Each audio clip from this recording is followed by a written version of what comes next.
What's up, everyone? This week I'm going to show you how to make your own drum samples in DRUMAGOG. Let's get to it.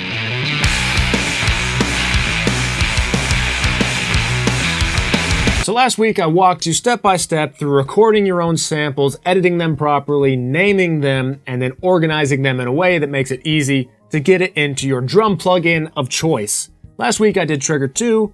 This week we're doing DRUMAGOG.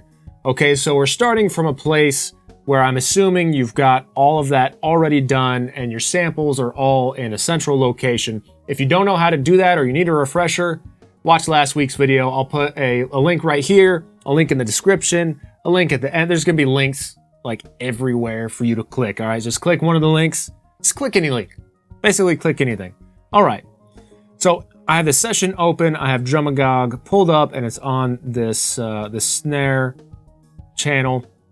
Okay, so the thing that I really like about DRUMAGOG versus Trigger 2 is that Trigger has a standalone application called Trigger Instrument Editor that you have to open to do all of the editing and creating of your own samples. Whereas in DRUMAGOG, you do it all from within your DAW, within the plugin, which makes everything super easy. So I've already made my own folder here within the GOG files folder. And then, so I'm just gonna click on that, and then I'm gonna go ahead down here and I'm gonna create new GOG. We're gonna create our own GOG and we're gonna call it DemoGOG. GOG. It's kind of just a fun thing to say. Sometimes my mouse disappears. It's interesting. Okay, DemoGOG. So all these samples disappear. We start with a blank slate. This is good. Now, if you remember from last week, I said I was only gonna do 3 velocities, or what DRUMAGOG calls dynamic groups. So that's a light, medium, and heavy hit. And then I ended up keeping about 4 or 5 hits per dynamic group. Okay, so now that I've created my GOG file, I'm going to go to my groups and I'm going to set this to 3 because it starts with 8 by default, and 8 dynamic groups with, you know, however many hits. That's gonna take a long time to do, and I don't want to do that much work because I'm lazy. So I'm gonna go 2 dynamic levels and then I'm gonna add 1 because 1 plus 2 equals 3. Yeah.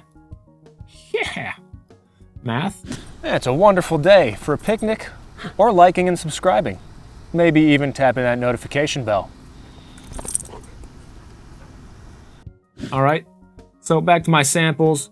And again, hopefully you have all your samples properly named and saved in a good location, a safe, nice location, the best location. Okay, mine is in my drum samples folder, as one might imagine.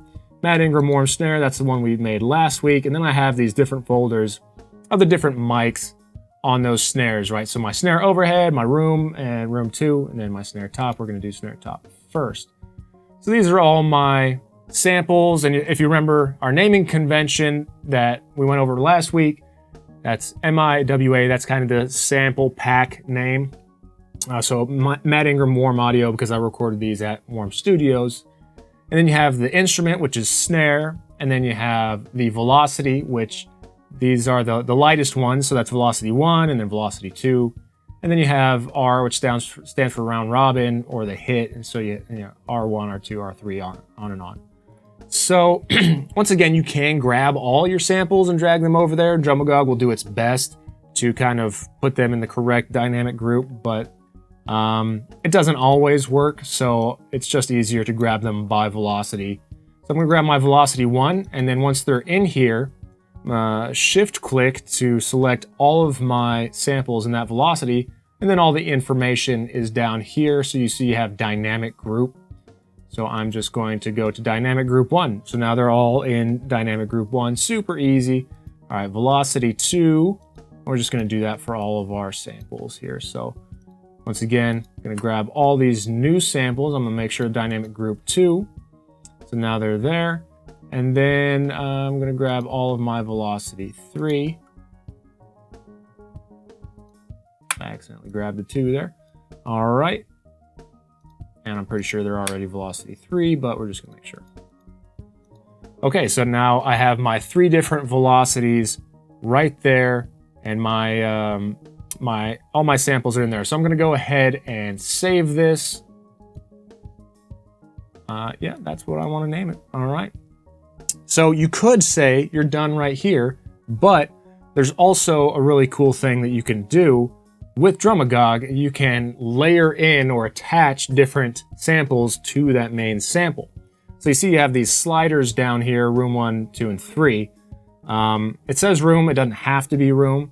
So for example, let's go down back here. After I saved it, it took away my location. Thank you, DRUMAGOG. All right, drum samples to my Matt Ingram warm snare, and then I'm gonna put in my overhead with it. So I'm gonna grab my, and then it asks, you know, which slot do you want to put it in? So I'll just put it in room 1.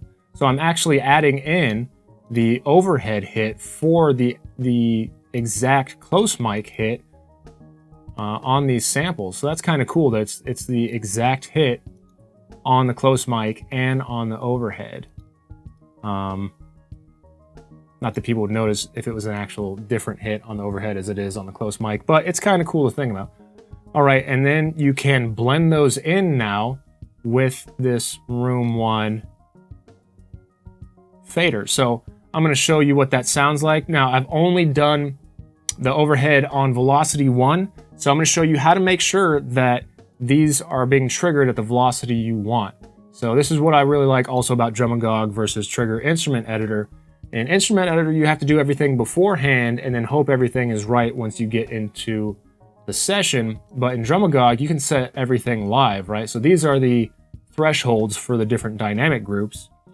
And I'll show you here in a second, but when you're playing through a performance, you can set these live and get them triggering exactly how you like. So what I like to do actually is go through and make a sample track and do different runs. One run just choruses, where I will bring down my velocities 1 and 2 and make sure that's just triggering 3. So I'm getting just the hardest hits.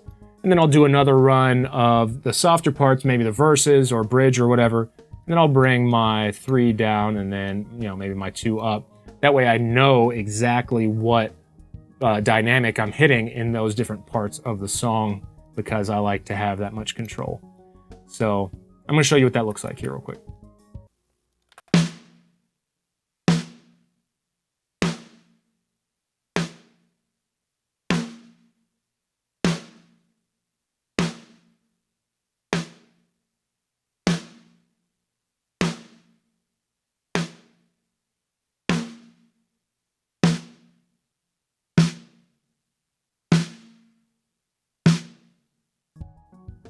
So you can see there, when you have that dynamic group threshold next to the transient, it will actually trigger the sample with that dynamic group, and you can come back over here to your sample section and it will show you what sample it's playing.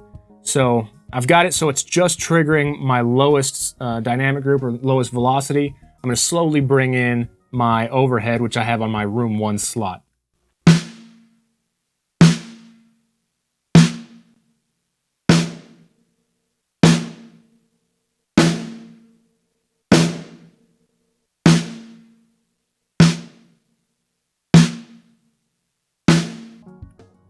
Yeah, so that's really cool. You can get the close mic, and then you can get up to 3 other stereo samples paired with that one sample.